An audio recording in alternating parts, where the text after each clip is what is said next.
Jain Housing and Constructions Limited presents Jain's Anushree, Navalur. Luxury homes from just 58 lakhs onwards. Book now.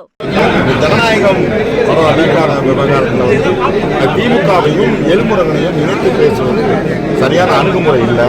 இப்படி இருந்தாலும் ஜனநாயக ரிலீஸுக்கு நான் அதான் இந்த மாதிரி இல்லீகலாக ரிலீஸ் ஆனது நானும் எதிர்க்கிறேன் அப்படின்ற மாதிரி அண்ணாமலை ஒரு கருத்து வச்சுருக்கேன். நீங்கள் பார்க்குறீங்க ஜனநாயகம் வந்து இந்த மாதிரி சுத்தமாக ரிலீஸ் ஆகிடுது.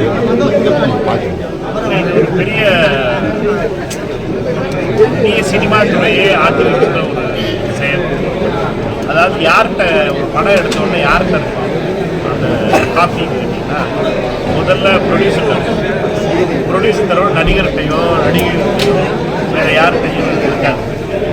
ப்ரொடியூசர்கிட்ட இருக்க காப்பி சென்சார்கிட்ட போட்டு கொடுக்குறதுக்காக அவங்க எடுத்து போய் காட்டுவாங்க.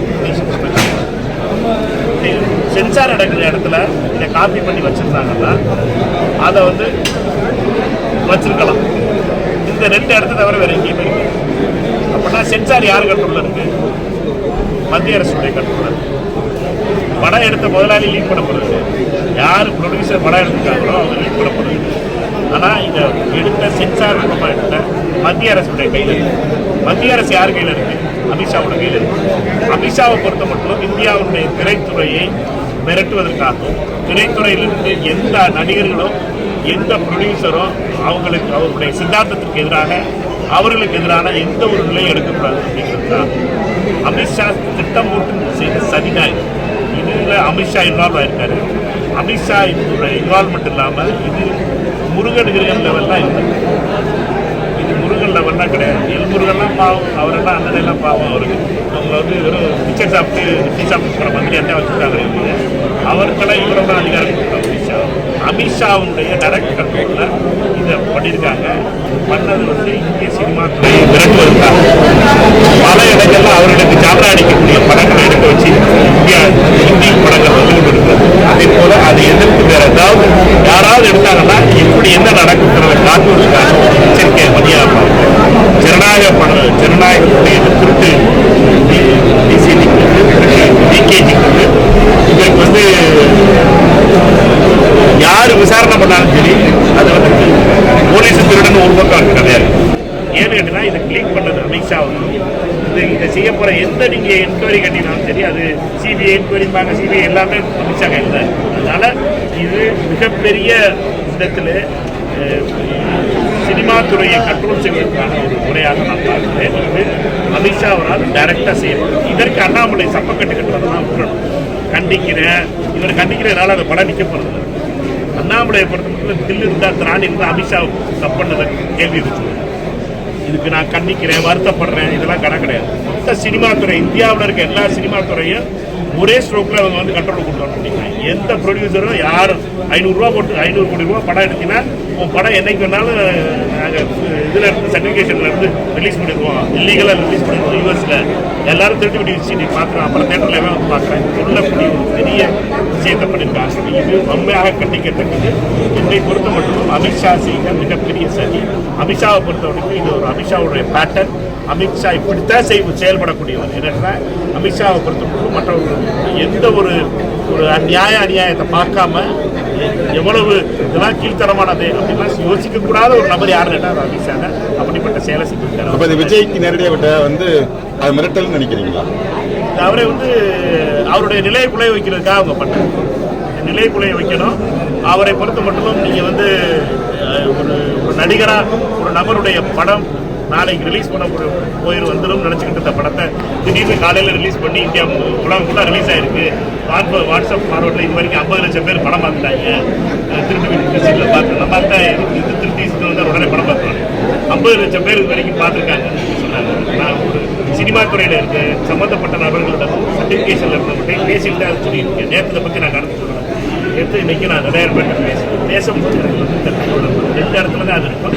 அதில் ஒன்று இது வந்து ஒரு குழப்பத்தை உருவாக்கணும். தமிழகத்தை பொறுத்த தமிழக அரசியல் மிகப்பெரிய குழப்பத்தை உருவாக்கணுங்கிறது ஒன்று இருந்தாலும் தோற்று கொண்டிருக்கிற பாஜகவை பொறுத்த இதை திசை திருப்புவதற்காக திமுக மேலே பழி போடுறதோ அல்லதுலாம் வந்து திமுக காப்பியே இல்லை. திமுக மேலே பழி சொல்றது சரியா இருக்கு. என்னை பொறுத்த மட்டும் இது காப்பி இருக்குது 2 பேர் தான். ஒன்று முதல்ல ப்ரொடியூசர் இருக்குது, இன்னொன்று சர்டிஃபிகேஷன் இருக்குது. இதை தவிர வேறு யார்கிட்ட இருக்குது காப்பி? அதனால இது ரொம்ப தெளிவானது. இது அமித்ஷா செய்த செயல், அமித்ஷாவுடைய திட்டமிட்ட செயல்.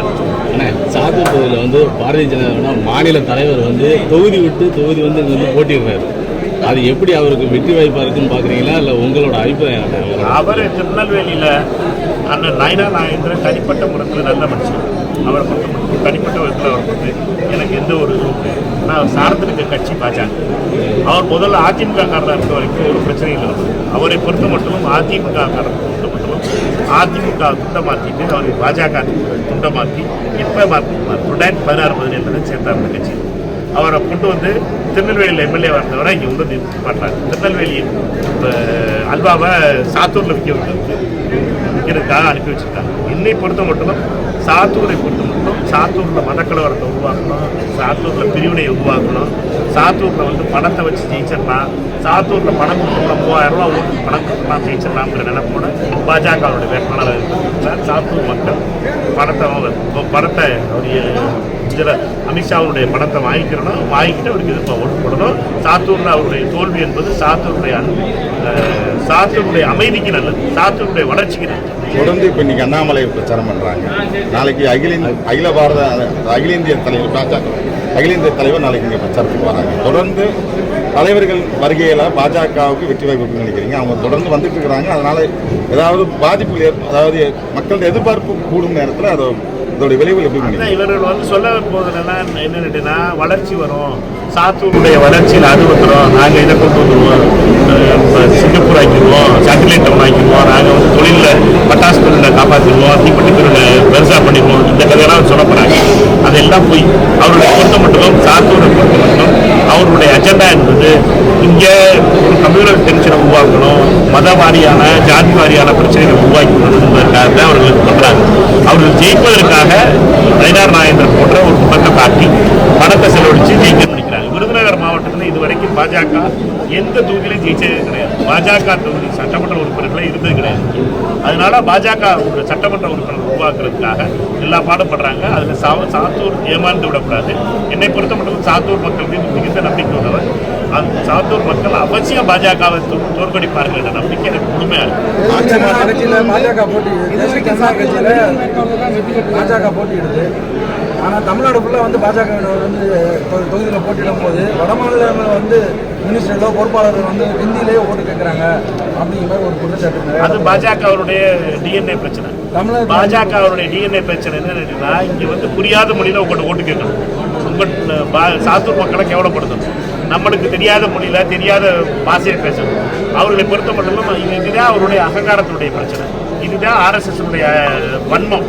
உங்களுக்கு புரியாத மொழி, நீங்கள் உங்களுக்கு பிடிக்காத ட்ரெஸ்ஸு, உங்களுக்கு பிடிக்காத சாப்பிட வைக்கிறதும் அவங்க சாப்பிட்றதும் அவருடைய பழக்கம். அவர்களை பொறுத்த மட்டும் பாஜகவை பொறுத்த மட்டும் நம்ம இழிவு செய்வதற்காக இந்த செயலை சேர்த்துறாங்க. அவர்களை பொறுத்த மட்டும் அவர்களை தோற்கடிக்கணும். மக்கள் கடைசியாக வாக்குச்சாவடி 23ஆம் தேதி இதற்கு நல்ல பதில் கொடுப்பார். தமிழகத்தில் யாவரும் கேடுன்றது தமிழர் பண்பாடு.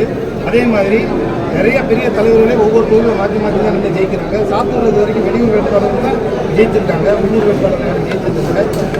இந்த மாதிரி சூழ்நிலை காங்கிரஸ் பழைய விஷயத்தையே பேசுதுன்னு நினைக்கிறீங்களா? இல்லை, நான் சொல்றது ரொம்ப சிம்பிளான விஷயம். நான் அண்ணன் நயனார் நாகேந்திரன் தனிப்பட்ட விதத்தில் சொல்லணும். என்னை பொறுத்த மட்டும் பாஜக ஆர்எஸ்எஸ் மத வகையிலே மத அடிப்படையிலும் மொழிய வகையிலும் நம்ம தமிழ்நாட்டிலும் குறிப்பாக சாத்தூரை கேவலப்பட்டது. பெருந்தலைவர் காமராஜர் சட்டமன்ற உறுப்பினராக இருந்த ஊர் பலரும் சாத்தூர் ராமச்சந்திரன் KKSR ராமச்சந்திரன் அமைச்சர் எம்எல்ஏ இருந்த ஊர். இந்த ஊரை பொறுத்த மட்டும் உண்மையிலேயே இதுவரைக்கும் யாரும் மத அரசியல் பண்ணுவதற்காகவோ கலகம் விளைவிப்பதற்காக வரல. முதல் தடவையாக இங்கே கலகம் விளைவிப்பதற்காக ஒரு கும்பல் இருக்கும். முகம் நயனார் நாகேந்திரா இருக்கிறது, அவருக்கு பின்னாடி இருக்கிற கூட்டம் கும்பல் இருக்குது, ஆர்எஸ்எஸ் கும்பலாக இருக்குது. அதை வரவிடக்கூடாது. அவர்களுக்கு தோல்வி விளைவிக்க வேண்டும். இங்கே பல ஆர்எஸ்எஸ் காரர்கள் வந்து இங்கே வந்து வேலை வாங்குறதுக்காக வருவாங்க இந்த தேர்தலில். அது அவர்களை தோற்கடிக்க வேண்டியது ஒவ்வொருவருடைய சாத்தூர்காரனுடைய கடமையாக இருக்கும். நம்மை பொறுத்த மட்டும் சாத்தூர் கலவர பூமி ஆகிவிடக்கூடாது, அமைதியான பூமியாக இருக்க வேண்டும். சாத்தூருடைய உண்மையான பிரச்சனைகளை தீர்க்கக்கூடிய கடற்கரை போன்ற அந்த சட்டமன்ற உறுப்பினர்களை தேர்ந்தெடுக்க வேண்டும். மக்களை பொறுத்த மட்டும் உள்ளூரோ வெளியூர்லாம் நான் பேசலை. நான் சொல்றது கலவரம் பண்ணாதவங்க வேணும் அப்படிங்கிறது. சரியா? சரி. மகிழ்ச்சி, நன்றி. Jain Housing and Constructions Limited presents Jain's Anushree, Navalur. Luxury homes from just 58 lakhs onwards. Book now.